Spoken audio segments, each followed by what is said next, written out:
converser et me prodiguait des conseils de santé.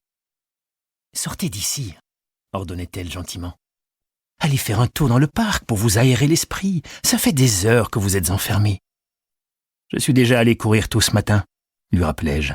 « Vous devez vous oxygéner le cerveau à intervalles réguliers », insistait-elle. C'était presque un rituel quotidien. J'obtempérais et je sortais sur le balcon du bureau. Je m'emplissais les poumons de quelques bouffées de l'air frais de février, puis, la défiant d'un regard amusé, j'allumais une cigarette. Elle protestait et me disait d'un ton consterné « Vous savez, Joël, je ne viderai pas votre cendrier.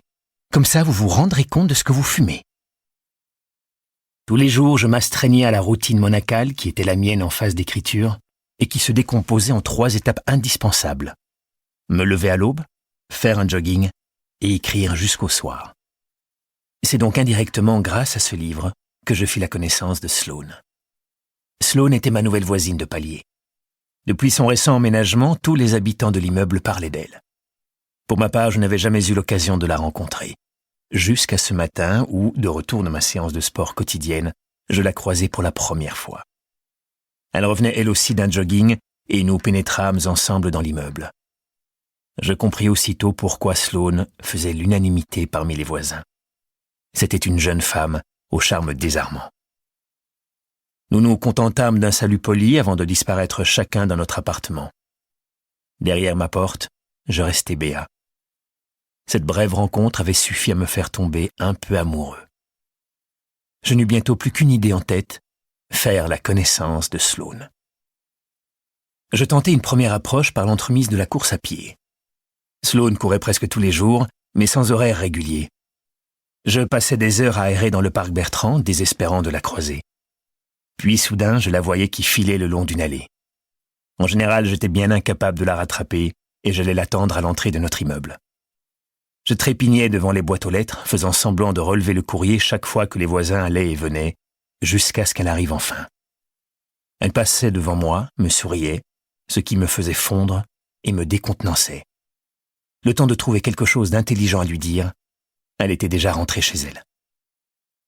C'est la concierge de l'immeuble, Madame Armanda, qui me renseigna sur Sloane.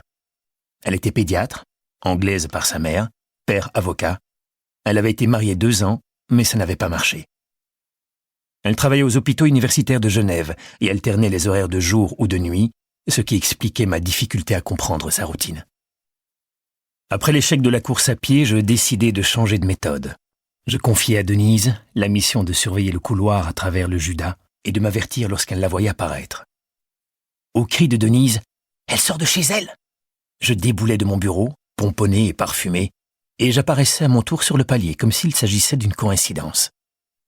Mais nos échanges étaient limités à une salutation. En général, elle descendait à pied, ce qui coupait court à toute conversation. Je lui emboîtais le pas, mais à quoi bon? Arrivée dans la rue, elle disparaissait. Les rares fois où elle prenait l'ascenseur, je restais muet, et un silence gêné s'installait dans la cabine. Dans les 2 cas, je remontais ensuite chez moi, bredouille. « Alors ?» demandait Denise. « Alors rien, maugréai-je. »« Oh, mais vous êtes nul, Joël. Enfin, faites un petit effort. »« Et c'est que je suis un peu timide, » expliquai-je. « Oh, arrêtez vos histoires, voulez-vous. Vous n'avez pas l'air timide du tout sur les plateaux de télévision. Parce que c'est l'écrivain que vous voyez à la télévision. Joël, lui, est très différent. »« Allons, Joël. Ce n'est vraiment pas compliqué. Vous sonnez à sa porte, vous lui offrez des fleurs et vous l'invitez à dîner. Vous avez la flemme d'aller chez le fleuriste, c'est ça? Vous voulez que je m'en charge? » Puis il y eut ce soir d'avril, à l'Opéra de Genève, où je me rendis seul à une représentation du Lac des Cygnes. Voilà que pendant l'entracte, sortant fumer une cigarette, je tombai sur elle. Nous échangeâmes quelques mots, puis, comme on sonnait déjà le rappel des spectateurs, elle me proposa d'aller boire un verre après le ballet. Nous nous retrouvâmes au Rémor, un café à quelques pas de là. C'est ainsi que Sloane entra dans ma vie. Sloane était belle, drôle et intelligente. Certainement l'une des personnes les plus fascinantes que j'ai rencontrées. Après notre soirée au Rémor, je l'invitai à sortir plusieurs fois. Nous allâmes au concert, au cinéma. Je la traînai au vernissage d'une improbable exposition d'art contemporain qui nous valut Pour continuer à écouter ce livre audio gratuitement, cliquez sur le lien dans la description et vous pourrez l'écouter en entier sans frais grâce à l'essai de 30 jours d'Audible.